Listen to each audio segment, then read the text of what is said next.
of trying, whole lot of crying, whole lot of telling me I should be dying to be like you, but I don't wanna be like you. Hello les amis, je suis ravie de vous retrouver dans cette nouvelle vidéo dans laquelle j'avais envie de vous partager 10 outils ou modes de fonctionnement que j'ai mis en place pour pouvoir évoluer et pour pouvoir me transformer et être aujourd'hui la personne que je suis, à savoir une personne, on va dire, épanouie. La première chose que je pourrais vous conseiller, c'est vraiment de travailler sur vous au quotidien. En travailler sur vous, ça veut dire apprendre à vous connaître, apprendre vos modes de fonctionnement, la façon dont vous réagissez, la façon dont vos émotions interfèrent dans votre comportement et dans vos actions. C'est aussi un travail sur vos croyances limitantes.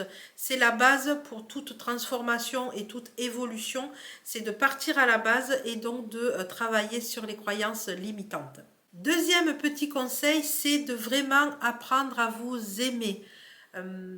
On ne doit pas attendre que tout vienne de l'extérieur, tout vienne des autres. Tout comme on n'attend pas que nos agissements et nos façons d'être impactent les autres, eh bien il ne faut pas attendre que les autres vous impactent et vous apportent le bien-être et l'amour que vous voulez avoir. La première chose, c'est de vous aimer, de ne pas attendre que l'amour vienne des autres, de ne pas attendre une situation spécifique, une période, une personne spécifique ou le comportement d'une personne soit pour que vous soyez heureux et que vous soyez bien dans votre vie. La première chose, c'est vraiment d'apprendre à vous aimer, vous, intérieurement et extérieurement. Troisième petit conseil, c'est vraiment de prendre la vie du bon côté, d'arrêter de regarder le négatif, d'arrêter de se plaindre, d'arrêter de vouloir que tout change. C'est regarder le positif, prendre du recul sur les situations, de regarder de notre angle et de se focaliser sur le positif plutôt que sur le négatif. Essayez d'être vigilante sur la façon dont vous parlez, la façon dont vous avez votre regard sur les choses, votre regard sur les gens, votre on va dire dialogue interne. Essayez de voir si vous avez tendance à parler au négatif et si c'est le cas, eh bien essayez de changer cette façon de voir les choses, de changer votre mode de pensée en quelque chose de positif et de trouver toujours, il y a toujours du positif, il y a toujours de belles choses dans la vie, donc vraiment vous focalisez plus sur le positif que sur le négatif. Autre conseil, c'est de lâcher prise sur les choses, les personnes et les situations. On n'a pas de pouvoir sur les autres, on sait que tout ce qui se passe maintenant, tout est, rien n'est figé, tout est changement, tout est évolution. Donc vraiment lâcher prise, tourner la page, ne pas retenir les choses ou les personnes, vraiment laisser partir les choses qui doivent partir, laisser s'en aller les situations inconfortables ou les situations qui ne vous conviennent pas. C'est vraiment lâcher prise, prendre du recul et ne plus se focaliser, ça revient avec le conseil précédent, vraiment se focaliser sur le positif et laisser partir les choses qui doivent qui doivent sortir de votre vie. Alors un outil que moi j'utilise depuis très longtemps et qui m'apaise énormément et m'apporte beaucoup dans le quotidien, c'est de méditer. Alors c'est pas vraiment méditer pendant des heures et des heures. Déjà moi j'ai pas le temps et j'ai pas voilà, je sais pas, j'ai pas de pratique aussi poussée que ça, mais c'est vraiment pendant un certain temps me mettre au calme pour faire le vide dans mon esprit, pour me retrouver avec moi-même, mais retrouver du silence. Des fois, je dis, je vais faire une cure de silence pour arrêter ce brouhaha permanent. On est tellement sollicité au quotidien qu'on a... enfin, moi, des fois, je dis que j'ai l'impression d'avoir une radio dans ma tête quand je suis au calme. J'ai l'impression d'avoir voilà, d'avoir du monde dans ma tête et le fait de méditer, de prendre ce temps pour moi, le temps de se poser, ça me permet de faire le vide, de me retrouver au calme, de me recentrer aussi, de revenir à l'instant présent. Euh, il est... il est connu et reconnu que le bien-être, de revenir à l'instant présent. Ça permet de ne pas penser et de ne pas garder le passé, puisque ce qui est passé, et de ne pas encore se stresser pour le futur qui n'est pas encore arrivé. C'est vraiment revenir à l'instant présent, au moment présent, à ce que l'on vit, aux émotions que l'on ressent, et essayer de faire que ces émotions soient le plus alignées avec qui l'on est, qui l'on veut être, qui l'on veut être, et d'être dans cette bulle de bien-être et de calme intérieur qui permet au cerveau vraiment de se reposer, de se ressourcer et d'être, on va dire, plus apte à, eh bien, à mieux fonctionner. Autre conseil, c'est vraiment l'organisation dans son ensemble.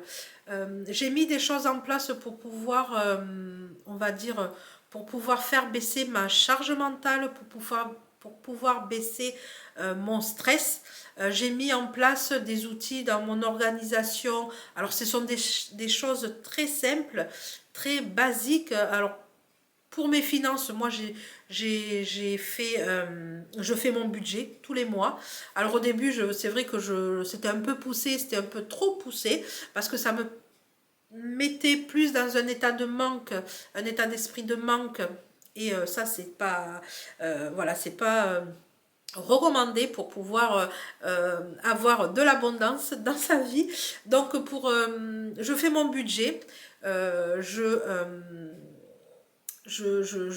fais mes prévisions de dépenses, et une fois que c'est fait, je mets de côté, j'y pense plus, je sais que j'ai assez d'argent pour pallier à mes dépenses ou à des imprévus, et je sais que j'ai de l'épargne de côté. Donc une fois que j'ai fait ça, je lâche prise, et ça me permet, voilà, d'être sereine par rapport à ça, mais de ne pas me rester focus, de pouvoir passer à autre chose. Tout comme mon organisation, on va dire, du quotidien, je me mets pas de stress, je ne m'organise pas pour me stresser dans mon organisation. Non, l'organisation est là pour m'aider, c'est un appui. Et donc voilà, j'ai des outils pour mon organisation, pour mon ménage, pour mes courses. Enfin voilà, j'ai des petits outils que je me suis créés, des modes de fonctionnement que avec le temps, eh bien, c'est devenu une routine, parce qu'à force de le faire, c'est devenu instinctif, même plus je réfléchis. Donc en fait, le fait de plus réfléchir, eh bien c'est plus problématique, et c'est vraiment en toute détente que les choses se font. Et donc ça me permet de pouvoir, le temps que je gagne là dans mon organisation me permet de mettre mon temps à côté, et donc de plus travailler sur moi et sur mes modes de fonctionnement. En fait, tout ce que je mets en place me permet de vraiment travailler sur le point numéro 1 qui est le plus important pour moi, le fait de travailler sur moi, et de travailler aussi sur le fait de m'aimer davantage et de mettre des choses en place pour moi. Quelque chose aussi que je mets en place, c'est le fait de se retrouver seul, d'apprécier et d'appréhender différemment la solitude.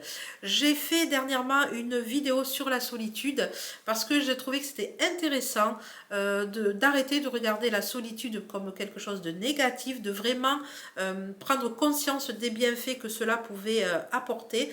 Donc moi, je prends régulièrement du temps pour moi, même si c'est à la maison. Je me coupe de toute distraction, je reste ou dans mon jardin ou dans mon salon, enfin peu importe, mais vraiment un moment où je suis seule avec moi-même, avec mes pensées, mes réflexions, et mon moi profond, mon moi intérieur, que je nourris par ce silence et par cette vraiment communion profonde. Et c'est vraiment quelque chose que je mets régulièrement en place parce que je vois qu'au fur et à mesure du temps, ça m'apporte beaucoup d'apaisement et beaucoup de sérénité. Autre, on va dire, autre outil, alors c'est pas vraiment un outil, mais c'est le fait de faire une activité créative. Le fait de travailler son imagination m'a permis d'évoluer, m'a permis d'augmenter ma créativité. J'aime tout ce qui est manuel, mais j'aime tout ce qui est créatif aussi. Alors des fois, ça va pas forcément ensemble, parce que par exemple, j'adore faire des puzzles, parce que ça me permet de me centrer, de me concentrer, mais à côté de ça, niveau créativité, c'est pas trop ça. Donc ce que je fais, c'est que j'aime bien, avec le contenu que je partage sur les réseaux sociaux, et bien le fait de travailler sur Canva, le fait de réfléchir sur les vidéos, ou le fait de réfléchir sur les réels sur Instagram. D'ailleurs, je vous mets mon compte Instagram si ça vous intéresse d'aller le visionner, n'hésitez pas. Voilà, j'adore créer des choses. Le fait de développer sa créativité, ça permet de créer de nouvelles connexions neuronales et on va dire d'en créer des meilleures, et de faire en sorte de plus focaliser sur des anciennes, on va dire des anciennes connexions qui ne m'apportaient pas forcément du plus. Donc j'essaye de d'équilibrer, enfin pas d'équilibrer, mais de rehausser mes nouvelles connexions neuronales dans des choses créatives, dans des choses qui me nourrissent, dans des choses qui m'apportent du bonheur et du bien-être. Et c'est quelque chose pareil que je mets en place, que j'essaie de mettre en place le plus souvent possible. Je diminue beaucoup les écrans. Alors quand je dis les écrans, c'est la télé, la tablette pour, pour regarder du contenu, mais pour scroller. Et je préfère faire des activités qui m'épanouissent et qui m'apportent vraiment du bien-être, de la sérénité et vraiment de la créativité. Autre façon de s'élever et qui m'a permis de me transformer, c'est vraiment contribuer auprès des autres. Qu'est-ce que je peux apporter, qu'est-ce que je peux amener aux autres, mais ça peut être simplement auprès du voisin, ça peut être auprès de votre famille. Qu'est-ce que je peux apporter, comment je peux contribuer.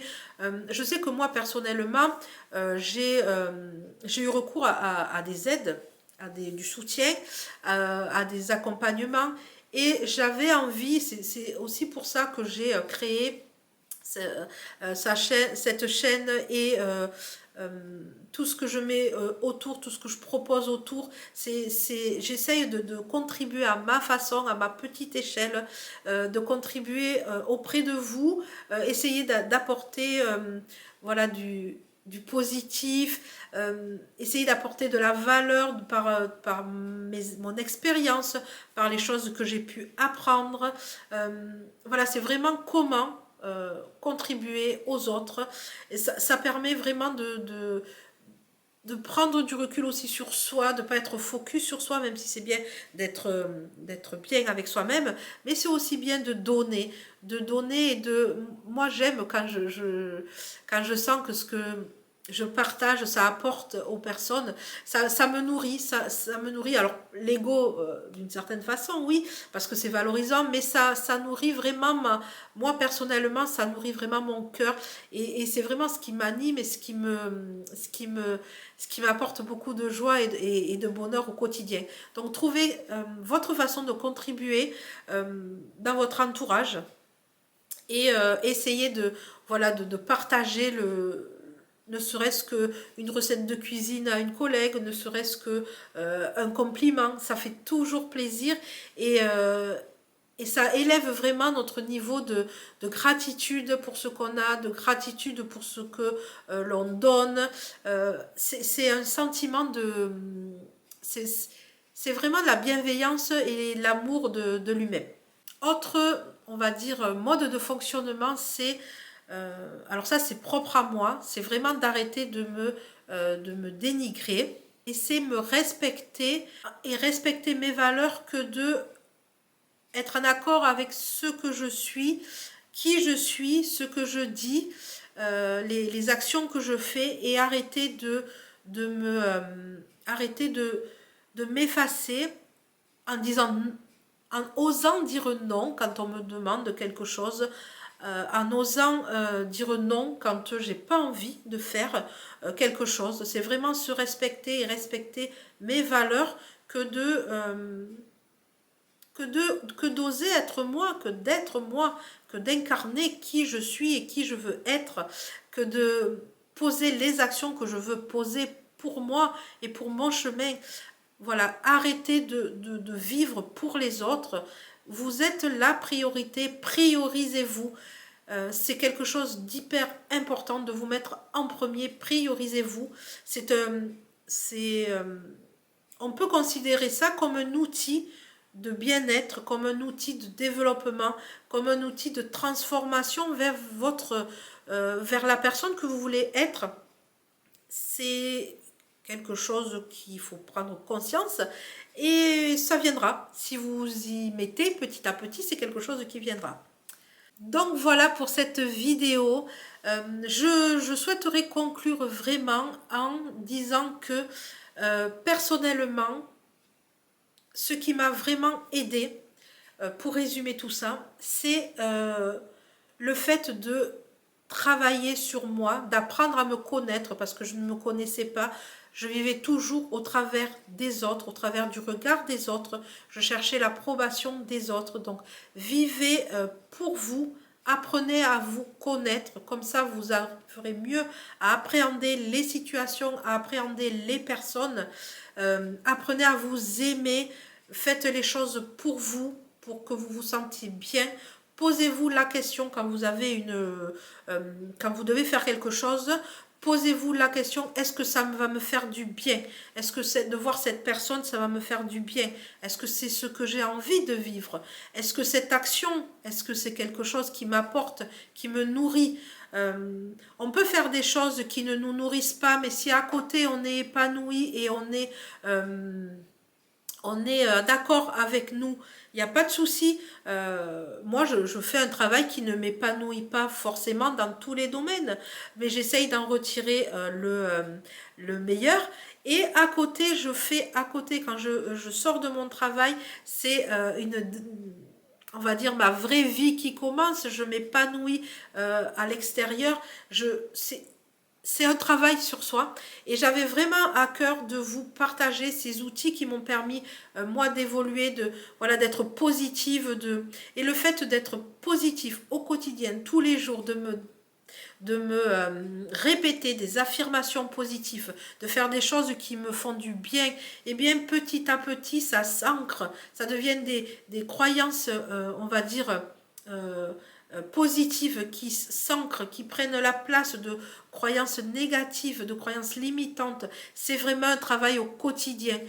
Soyez bienveillant avec vous-même, prenez le temps qu'il faut, faites, on va dire, faites un pas tous les jours, un petit pas tous les jours, et au fur et à mesure, il va y avoir plus de positif que de négatif dans votre journée, et au-delà d'une journée, ça passera à 2 à 1 semaine, à 1 mois, et la vie va vous paraître plus belle, et c'est comme ça qu'on évolue. C'est aussi en se trompant. Donc si vous vous trompez, c'est pas grave, vous réajustez. Empruntez différentes voies, des voies qui m'ont amené à des choses, d'autres voies qui n'ont pas abouti, mais j'ai réussi à en retirer du positif. Donc vraiment, essayez, tentez. Si vous vous trompez, c'est pas grave. Je vous ai partagé les outils qui moi m'ont permis, avec le temps que j'ai expérimenté pendant un certain temps pour voir si elles me convenaient.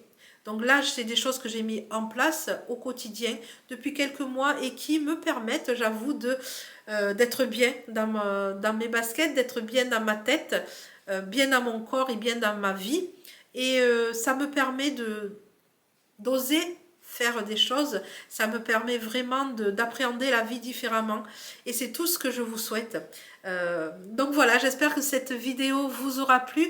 N'hésitez pas à me dire en commentaire si ce que vous avez mis en place pour pouvoir voir la vie du bon côté. Si vous avez des petites problématiques, n'hésitez pas à me dire ça aussi en commentaire. Je vous répondrai avec grand plaisir. Suivez-moi aussi sur internet, n'hésitez pas à m'envoyer des messages en privé, je réponds toujours, j'essaye de répondre en tout cas rapidement, mais je réponds toujours avec le cœur et avec joie. Donc je vous dis à très bientôt pour une nouvelle vidéo et surtout prenez soin de vous. There's been a whole lot of trying, whole lot of crying, whole lot of telling me I should be dying or be like you.